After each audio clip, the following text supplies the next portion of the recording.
As you may have noticed, I haven't uploaded any videos in the past couple days, which is kind of strange for my channel. This is because I attended the big DDR Ace Tournament in Irvine, California this past weekend. This tournament was hosted by Alex Shea and Brandon Tangy, and they've been planning it for months. And so I was really excited to be able to finally attend my first real tournament and compete against other great DDR players. So I managed to secure a carpool with a couple of my Hollywood friends. So we all went to Irvine Saturday morning, and we stayed in Irvine all day. Overall, Saturday, August 5th was a very exciting, inspiring, and insightful experience for me.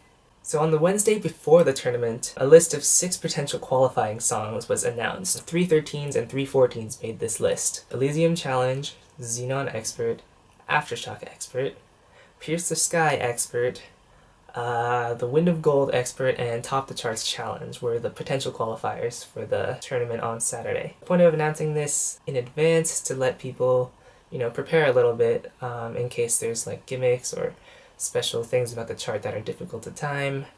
So if a player chooses, they can, go and study the charts ahead of time, play them once or twice before they actually have to do it where it matters, which is in the qualifying round. Personally, I chose not to go and play DDR before the tournament because a couple of reasons. The first being that I have pretty good scores on the qualifying songs already. I've PFC'd 3 of them, and I have 1 grade on the other 3, so I thought I was pretty well prepared. The second issue, more importantly, was that I've been dealing with I guess some sort of injury with my legs at the moment. The insides of my legs, my thighs, I guess my adductor muscles in my legs, they're feeling kind of tight and they hurt, and it's kind of uncomfortable for me to walk or even run. So when I run, it's there's something pulling or something that's caught almost. When I extend my legs for a longer stride, it just kind of pulls and it feels not good. And running is one of the things I'm going to be doing in college, so I want to get that taken care of as soon as possible. So I decided to rest as much as I could leading up to the tournament. So the qualifiers were actually held on Friday afternoon/evening, starting from 5, and they continued in the morning on Saturday from 9 o'clock to 12 p.m. or so. Elysium Challenge ended up being the randomly selected song for the qualifying song. I ended up playing Elysium Challenge for the qualifier on Saturday morning because I really didn't want to make 2 trips to Irvine, even though I wasn't driving. But yeah, so I've been kind of hyping myself up for this tournament for a long time, so I was also getting nervous on the drive there. I ended up not doing as well as I'd hoped, but it was still a pretty good score. I ended up getting 39 perfects and a great, and that put me at 20th seed out of 50 entrants, so that's not too bad. I'm still upper half, and that's a good thing. I'll post a link to the qualifying seeds somewhere around here. I haven't decided where yet, so take a look at that if you're interested. So about an hour after the qualifiers were all done being played and all the tiebreakers were done, because there were some people that did get the same EX score, then they finally released the tournament brackets. I'll post a link somewhere and also in the description, so you can take a look at that later or now if you feel like it. So the top 14 seeds ended up getting a free pass or a bye into the second round, so they didn't even have to play the first round, and the rest of us battled it out to try to get to the next round. Before I get to my specific rounds, I'll explain a little bit about the tournament format. So songs are selected via a randomized card app, which Jeff/Funga created. We drew 5 cards for most of the rounds of this tournament, and using this app you can set the parameters to limit what songs can be selected randomly. So for the first 2 rounds, the parameters were from level 12 to level 15, expert challenge only, no unlockables, no extra exclusives, and no removed songs for sure. For the majority of the tournament, the player who won best 2 out of 3 songs in terms of EX score, they'd progress on. With the implemented veto system, that means 5 songs are drawn and each player vetoes 1. The remaining 3 songs are played left to right. Okay, so my first round was played against the 45th seed. I think his username is Rabbit. He was one of the bottom seeds. As what may have been expected, I won that match fairly easily. 5 songs we drew were Make It Better, So Real Mix Challenge, The Legend of Max Expert, Colorful Pastel, Who Floats, and Bad Apple. So he vetoed Make It Better, and I vetoed Colorful Pastel, because I'm kind of like, I'm just going to veto one. I kind of want to play Legend of Max, so yeah. So you can check out that round somewhere and on a link and in there. They had like a live stream that was streamed on Twitch on SF Evolved. That's San Francisco Evolved, which is the thing that Jeff, Roger Clark, and Buzzard run. That's like their NorCal DDR Central in a sense. So yeah, a bunch of them came down to Irvine to compete, which is pretty cool. So yeah, about the stream, my first round, the link I'm showing you, the stream starts a little bit late, so like it starts in the middle of The Legend of Max. The stream also kind of cuts in and out, so you don't like get a full view of the song, but it can still be kind of interesting to see how the crowd reacts and what people are commenting on. So I think that people were pretty impressed with my performance, since I was basically the only no-bar player there. There's just one other guy who also plays at Hollywood, but he didn't end up doing too great. No-bar players seem to be few and far between these days, because playing with the bar is the norm and everything. So I think it was exciting for people to see someone play without it, play pretty decently without it too. And the important thing was that I was able to move on to the next round. So after another 3 hours or so after my first round, it's finally my turn to play again in the second round. This time I was more worried about my competition because I wasn't sure of his MA abilities. He was 14th seed, and I did kind of have an idea who he was. His DDR tag is T-Swag, T-Swag. So in case you don't know or didn't know, T-Swag is a very good doubles player. I've seen him post some achievements on the DDR Players Facebook page, and among them include New Century Double Expert PFC. So that was something that I should have been and was a little bit hesitant about in terms of playing him. He actually qualified to the finals for the doubles division of Project Idola that was held by Dr. D and everything a few months ago. So I had no real idea as to how strong his marvelous attack was, despite like his great performances on doubles charts.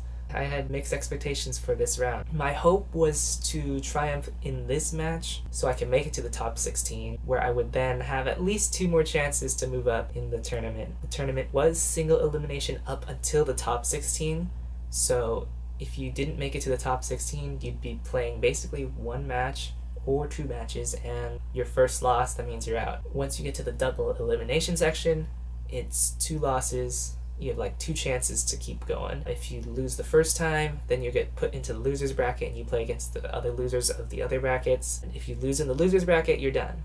So yeah, I was just hoping to make it to that point, because I was kind of like, I want to play more DDR, but I'm only going to get to play like 6 songs today unless I make it to top 16, where then I could play at least 4 more. So yeah, our card draw for this round was pretty crazy, if I'm honest. He chose to let me veto second because he was the higher seed. So the 5 charts that were drawn were Colorful Pastel, again, Pluto Expert, All My Heart, Burning Heat, and Max 300. So he vetoed Colorful Pastel because he was like, what the heck is this song? It has a Japanese title. And I ended up vetoing Max 300 because I'm like, I don't know if I want to play another 15. I kind of regret vetoing Max 300 because I feel like if I had played that, it would have been another really exciting match, and it could have been like a big spectacle among the audience. So anyways, this match between me and T-Swag turned out to be one of the more exciting matches of the day. So we played Pluto Expert first. I kind of kept that in the running because I thought I knew the gimmicks well enough, and I hoped that I could rely on the gimmicks to help me like get ahead. So during Pluto, we kept going back and forth in terms of who was leading. Both of us didn't quite execute all the gimmicks correctly, so it just kept going back and forth between us. And by the end of the song, I was actually really surprised to see that I had like triumphed over him this time. It was actually a really close match too. Our EX scores only differed by 6 points, so that's like 6 perfects, or like a good and a great and a perfect. When the song finished, I'm like, whoa, I actually won! So yeah, after we played that song, Thomas, T-Swag, he told me that he had been so used to playing the doubles challenge chart that he kind of forgot how the singles went, so I was really lucky on my part. Then came All My Heart. As we like scrolled through the song list, it looked like he hadn't played it before. It's possible that he'd seen the chart, but I wasn't really sure what to expect from him in terms of a straightforward song, so it looked like this was his first time playing. But I had already PFC'd this once with 34 perfects, so I knew that I could like improve this a decent amount because it's been a couple months. So early on, I was able to tell that I was doing better because I used that target score feature. I was doing much better than my first attempt, but sadly, it wasn't enough for me to come out on top for this song. It was another close match. We both PFC'd the chart, but he had 14 perfects and I had 20. So the crowd was also kind of like excited at how close it was again, seeing it was again separated by only 6 EX points. So at this point, he had won one, I had won one, and like we actually had to play our third song because in so many of the previous matches, one person would just win both songs and skip the third one. Then we played Burning Heat as our last song. I had also PFC'd this for the tournament. I did it on my first try on Ace with lots of practice on DDR Max 2 over the years. So one of the issues I had with this was speed mod. I thought ×3 would be good for me to, but I think I probably should have used 2.75. During the song, I remember just kind of focusing my range of vision like on the top half of the screen because it was like coming too fast for me to like really focus on the bottom at all, so I probably should have played slower than I did. So by the end, I was actually closer to the PFC, but he had better ever hit overall. I had one great, like 55 perfect or something, and he had one great, a good, and like 30 something. So he ended up beating me by 15 EX points. So T-Swag triumphed in this match. Props to him. So if you want to see how that match went, I'll post another link somewhere. I still need to decide that. You'll have to start the video at like 14 minutes and 25 seconds to get straight to the action. So after I lost to T-Swag, I was kind of upset that I had lost. Like I knew I at least had a chance, and just the thought of having a chance of moving on and not actually getting the chance was really disappointing to me. So I was kind of upset for a while. Eventually I got over it and did my best to just like enjoy the excitement of the tournament, enjoy close matchups that ended up happening. One of my friends, Kenny, his DDR name is May, he ended up tying his first song against Calic. They played Sana Maleta and Naente from 5th Mix, and they both got 8 perfects. It was so close the whole time. Kenny ended up losing both of the songs after that, so he also got knocked out in round 2 like I did. Another really exciting match happened between Roger Clark and Zero. Zero is spelled Xero instead of with a Z. Their match was extremely close. So they went head to head in Max Love Challenge. Roger got 3 perfects. BS good, I think. Zero got 6 perfects, and that was kind of sad to see the pad good on Roger's part. They also played Zephyr Challenge, and they both PFC'd it with like 7 perfects and 10 perfects, and I thought that was really crazy because I don't know, it just seems like such a hard song to MA well on.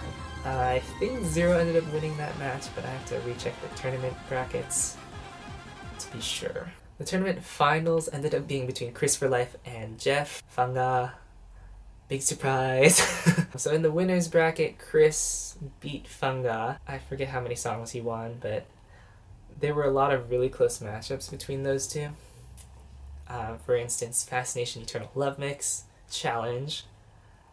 I think Jeff had like 23 perfects and Chris had like 25. But then Jeff missed the last jump or second to last jump or something. And I'm pretty sure everyone cringed. I felt so bad for him, but it didn't really matter too much in the end because Jeff came back to win it anyways. He ended up winning 2 more 5-song rounds, so he won 3 out of 5 twice against Chris. Yeah, so Jeff came out the winner. So there were some pretty exciting scores that came from both Chris and Jeff today. Or not today, that was like 3 days ago. What am I saying? They both PFC'd Spanish No Dance Challenge live in front of us.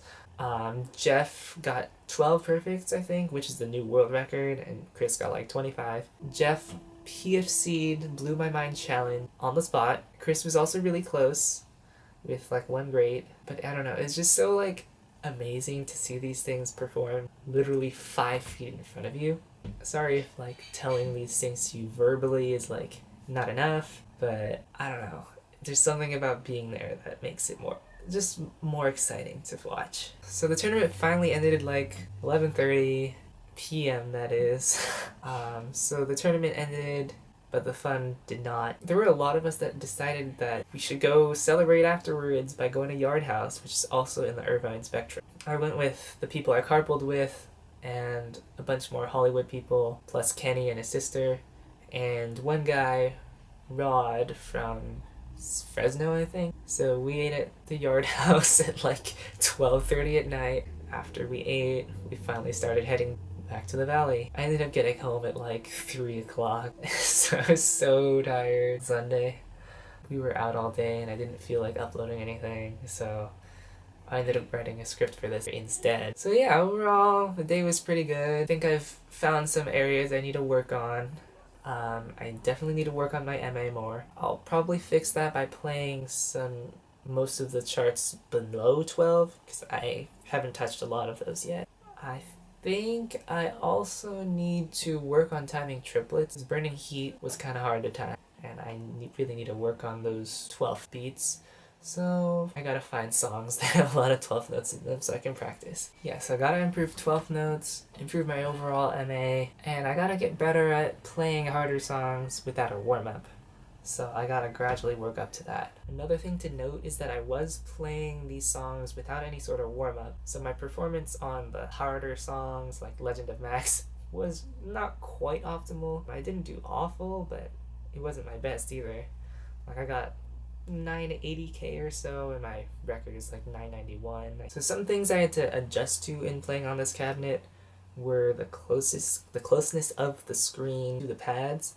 Like they have one of those protective coverings over the hose, so the pads were really close to the screen for me. Being a no-bar player, the closeness of the pads is more of an issue than it is for people who maybe lean back in terms of their center of balance. I probably should have played on slightly slower screen modifications, speed modifications, because like being closer, everything's like zoomed in almost, and you can't exactly see the whole screen, so I should have read a little slower, I think, so I could predict a little better. So basically what I'm trying to say is that I should have used slightly slower speed mods probably throughout the entire tournament. So sadly, all of this work will have to wait a while, because I have to let my legs rest a while.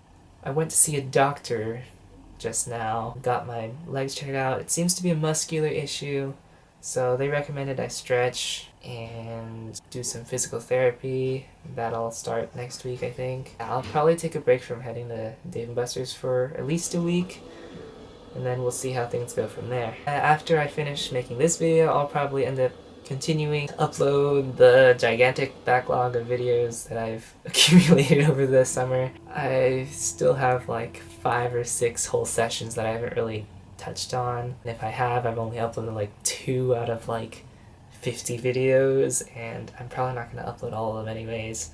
I've got a plan, I gotta stick to it. Hopefully I can get back to DDR soon and try to finish off those 15s and those 16s.